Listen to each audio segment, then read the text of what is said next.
Hey everyone, this is Sam Gold from NFLBreakdowns.com, and I'm back with part 2 of Bashaud Breeland's development, looking at some of his big plays and his run defensibility, which is rated as number 1 for cornerback by Pro Football Focus. In part 1, we took a look at his trends of how Breeland performed in coverage. Definitely check that out, as this video starts where that video left off. Breeland has recorded a total of 4 interceptions in the past 2 seasons. While he isn't a ball hawk in the traditional sense, he certainly makes big plays, and this was evident against the Jets. In the first half alone, Breeland recorded an interception, 2 pass deflections, a forced fumble, and 2 fumble recoveries. We'll take a closer look at the interception. Ryan Fitzpatrick has 5 wide after motioning running back Zach Stacy from the backfield to the right side of the formation. Breeland is playing man-to-man coverage in the Redskins' cover 1 man defense. The Jets run a rub concept pairing Marshall's wheel route and Zach Stacy's drag route. This is an attempt to secure a free release for Brandon Marshall up the sideline. Breeland smothers Marshall, and since the pass is thrown inside, it gives the cornerback a chance at the ball. Marshall attempts to break it up, but Breeland is able to secure it with the diving catch. The Redskins would end up losing this game, but even though Breeland gave up 2 touchdowns, I would not blame him for the loss. He actually gave the Skins a chance, since the offense could not establish any sort of rhythm. They only mustered 34 rushing yards, at 2 yards per carry, and 191 passing yards on 44 attempts. We're going to now step back to Week 5 versus the Falcons for Breeland's other interception on the season. The Falcons are in I formation, and Matt Ryan motions Julio Jones to the left side of the field. Blackman follows him across the formation, signaling man-to-man coverage. Jones runs a streak route, while Roddy White runs a drive route trying to find the gap that Julio created underneath the Redskins' cover 2 man under defense. Breeland undercuts the route, intercepting Matt Ryan's pass.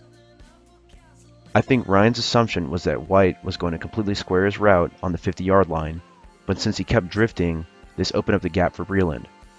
The only way Ryan could make this pass work is if he leads White more with a lob pass as opposed to a direct bullet pass like he did in this play. In run defense, Breeland was ranked as Pro Football Focus number 1 run defending cornerback due to his ability to take down the ball carrier. Breeland is always very willing to sacrifice his whole body to make a tackle, and he has shown on numerous occasions that he's willing to chase down ball carriers from across the field. Me and many other Redskins fans believe that Breeland's tackle on Doug Martin late in the 4th quarter versus the Tampa Bay Buccaneers was a turning point in the season that gave the Redskins a chance to make the playoffs. After Trenton Robinson commits too far inside, allowing Martin to escape into the secondary, Breeland sprints after him, chasing him from the complete opposite side of the field to stop the touchdown. Due to this effort, he actually injured his hamstring in the process. The Bucs would kick a field goal here, and Kirk Cousins would drive down the field for the game-winning score and the largest comeback in Redskins franchise history, trailing 24-0 in the first half. This effort was not a one-time thing. Here is again versus the Jets as Breeland chases down Ivory from the opposite side of the field. This effort again stopped the Jets from scoring a touchdown as the defense clamped down for the field goal, keeping the game close. While Breeland is already a top-tier run defender, every player can still improve. Really, the only consistent issue I saw while watching Breeland's film over the 2015 season was that he was so overaggressive at times that he would overrun his responsibility missing tackles. This actually happened against the run and the pass.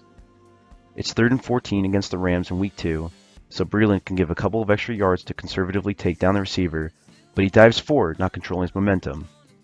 Fortunately, other defenders bring down the receiver before he can get the first down, but this simply is not a smart play.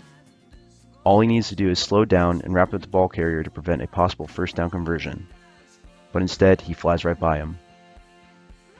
Off the field, Breeland was cited for possession of marijuana back in 2014 by the Virginia Commonwealth University Police in Richmond and was subsequently suspended for the first game of the 2015 season. Hopefully this issue doesn't resurface.